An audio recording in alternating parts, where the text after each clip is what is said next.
Hey guys, welcome back to my channel. Let's talk about expectation. When we want to relocate, when we want to move from one country to another or one continent to another, we have a huge list of good expectation, right? You want to go meet your spouse, you want to go meet your family, you want to go to for education, you want to relocate for work, or just as a change of environment. You have your own expectation. Let's say, for example, let's talk specifically that you want to relocate to Sweden from Kenya, right?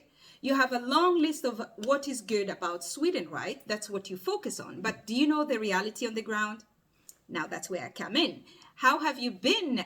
You doing great? Hope you are. If you're bumping onto my channel for the first time, please don't hesitate. Go ahead. Click on the subscription button below. Turn on the notification. Of course, comment what you'd like me to talk about on my channel. I'll be more than glad to deliver. If you're a returning subscriber, thank you so much. You know I love you. Now, usually the gap between expectation and reality creates a really big disillusionment, especially to those who are risking everything for a better life. You sell your land, you sell your house, you stop your business, you leave all your family back at home, miles and miles away, to find a better life. But is it always the case? From my experience, 98% of the time, you don't even come closer to your expectation. And let's see, what are the common things that people expect, yet when it comes to the reality is totally different. Number one, we have recognition of skills and education. My friend, I want to tell you this, just Sweden only, just in Sweden. Most institutes in Kenya, for example, or in Africa are never recognized here in this country. Yes. If you come with your education, you study, you finish, and then you come here and you want it to be, to find the grades to see how much or how many credits you have from your university or your institute to the one in Sweden, you will be surprised to be told that your institute is not recognized, so your education is a bullshit. Yes, it happens. So that's an expectation you need to be aware of. Check, find out before you actually decide that you're going to use it. Most people are well educated, they have high skills, and what do? They think, oh, I'm going to go to Europe, I'm going to go to Sweden specifically, and I will get the job of my field. You are expected red warning. Why? You might be needed to top up your education. Even if you're a doctor, you might have language barrier, which you need to study language to be able to communicate with your patient. So that takes another year. You might have a skill that is not even on demand, so it's thrown away. What you do, you have to either study again, and most people, what do? They decide to work any job. And people are getting underpaid with high skills and high education. And of course, we have systematic discrimination as well, where sometimes don't get you anywhere. So that you have to keep in mind, that you might have good education, good skills, but they're not going to be recognized in the country where you're going to. Why? Probably the language barrier, foreign qualification not being recognized, or systematic discrimination. That's number one. Number two, expectation of welcoming and inclusive society. You might get away with it in Greece, though. In Mediterranean countries, let's say, because they are very open and outside kind of people. But when you come to Scandinavian countries,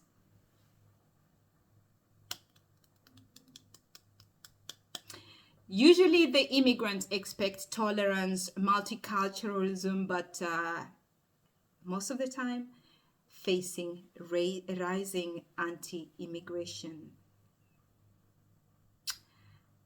episodes, especially in politics and media in the countries like, let's say, for example, UK right now, or Hungary or Denmark, let's say, for example. You have immigrants that are frequently portrayed as crisis or threat. Have that in mind. The number 3, you have efficient and fair immigration system. Bureaucracy. Long and chaotic wait time is a reality. Now, if you're going to come to Europe and you say, oh, I'm going to come to Europe and I'm going to stay like 1-2 months and then travel back. Some cases you have to take a year. In Sweden, at least a year plus for you to be legally, if you're coming from Asia or Europe, or Asia, or let's say Africa. When you're changing within Europe, of course, you have other European residential cards, so it's a different case. But if you're coming from Africa, joining your partner here, and you expect to go back to Kenya, for example, within no time, you will have to be patient. You have to wait. Many European countries have overwhelmed and dysfunctional immigration system. That one you have to be prepared for, and you have to be prepared to be patient and fight, and even learn to be quiet. In Greece, for example, you can wait up to 2 years. And this is a person that you've been living in Greece as an immigrant paying taxes. That's even more painful than a person coming from Africa, let's say, or Europe, where you haven't settled in to start paying taxes. Imagine you're paying taxes. You've been paying taxes for the past years, 5-6 years. Then when you're going to renew your document, you have to wait another 2 years. Sad, right? Yes. So those are the things that you need to keep in mind when you have the other expectation, have the reality on the ground, what exactly do happen. So legal migrants face years long wait for residency, family reunion, or asylum documentation. So often living in the limbo with the limited rights, pretty much. At number 4, we have expectation of equal economic opportunity, persistent economic.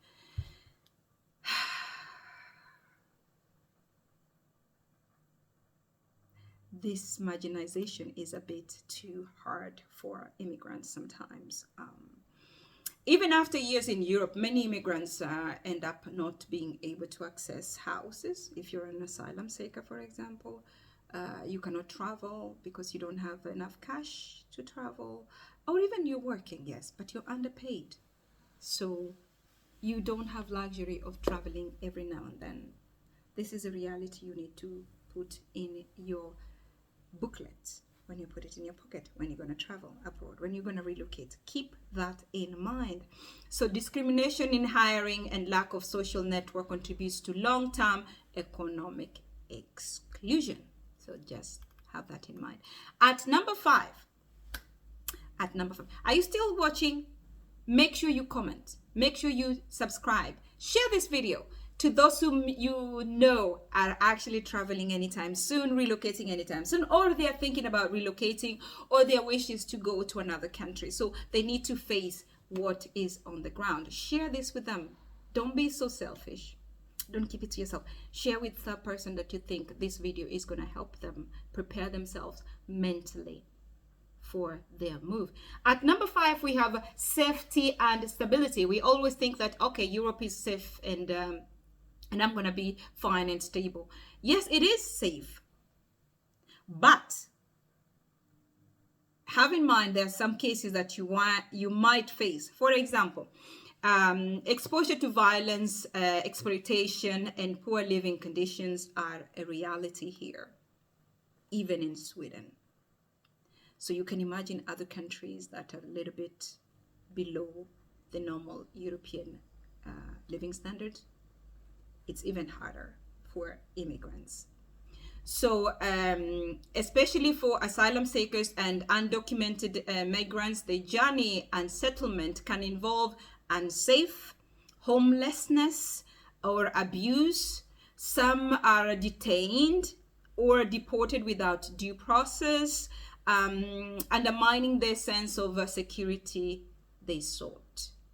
So you come here from your country, you came as an asylum seeker, for example, or you came properly in a good way, and then you lose your access to legal documents in the country where you are, which can happen in many cases, especially in Greece. A lot of people lose their documents because they did something wrong. They messed up the system. So you end up losing your document. When you lose your document, you go back to the drawing board, to the beginning. Now, this involves that you will not be safe anywhere. You wanna walk free. No, you might be arrested, deported. So these are a reality that you need to keep in mind, that if you enter Europe, yes, they have a right to return you back with a reason, of course. And this reason involves either you don't have documents, or either you did something, or either you don't meet the qualifications of having or holding a resident permit. So yes, you will be deported. Actually, I read the news, don't know if it's true or false, but now in the UK, very soon, they will implement a law where if you're married to a British person and you divorce, there are high chances that you will lose your resident permit. Now, what you don't know about Europe, they copy each other. They do copy each other. Now in Greece, if you as an immigrant decide to go back to your country, and you're an asylum seeker, sorry to be specific, you as an asylum seeker, you've been given an asylum document, you decide to go back to your country, then you don't have an entry back to Greece. And first of all, you don't have a chance to go back to your country. They don't allow you to do that. So if they ensure that you left the country as an asylum seeker, you left the country because for you to have an asylum, you are running from something. That's pretty much how they portray it. You're seeking help, so they're helping you. Why do you go back to where you didn't want to be? They don't understand that. Guys, those are the few things that people do miss when they plan because of anxiousness, emotions, and being happy and excited. So you plan quickly, but you don't connect the reality with the fantasy of things. That's where I come in. I want to tell you that my next video, I'm going to have a very, very, very, very prominent person. Becky Emanuel is a social worker in Sweden, and she educates people on TikTok in regards to how harsh the system is to African people of African descent when it comes to social services, especially parents with kids that have autism. So keep watching, subscribe so you don't miss, turn on the notification, of course, so you will get to know when I post a new video. Share my information with someone that you think will benefit, of course, yourself as well, and let me know what you'd like to hear me talk about on my videos next time. Till next time, love you.